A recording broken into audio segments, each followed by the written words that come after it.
بص يا هندسة، الموتور عشان تقلبه 220 من 3 فاز.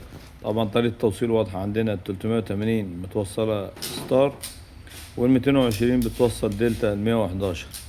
خلاص. طبعا احنا نقلنا التوصيلات هنا اهو. دول كانوا مقفولين كده اهم، 3 دول كانوا مقفولين، يعني كان ستار عشان يشتغل 380. حضرتك انت محتاجه يشتغل 220. 220 لو انا بصيت كده هراجع معاك اهو. عندي، اصبر يا مروان. عندي دي فردة من الكهرباء اهي مباشرة اهي في الكابل، واضحة اهي طالعة من الكابل اهي. ادي الكابل اهو، فردة مباشر من الكابل رايحة على طرف من اطراف الموتور. وبعدين عندي هنا فردة من الكهرباء مع فردة من المكثف اهي. وعندي هنا دي فردة من المكثف. طيب لو انا عايز اعكس اتجاه الموتور، بعكس اتجاه الموتور طبعا ببدل دي مكان دي يعكس الاتجاه.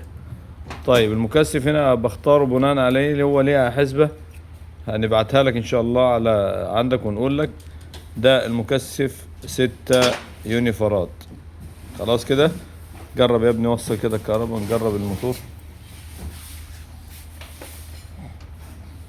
الموتور طبعا ده حاجة صغيرة قوي، 2/10 حصان، يعني حاجة مش مكمل تلت حصان.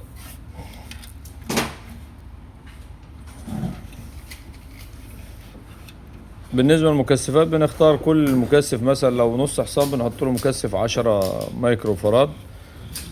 الحاجات الصغيرة دي بنحط لها من 6 ل8 7. لو في اصغر من كده بنحط له ال3 زي بتاع المروحة بالظبط، بنركبه عادي.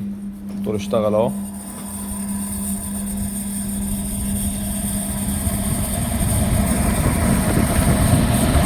اخد سرعتها 3000 لفة. هات ورقة كده مران عدها قدام المروحة.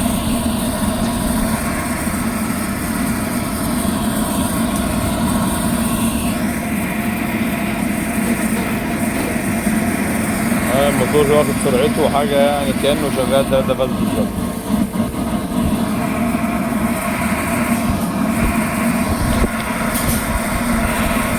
ده عن طريق المكثف. انا عايز اعكس الاتجاه زي ما ببدل الحمرا دي بالاخر خالص مع دي في الاخر. ماشي يا مدير.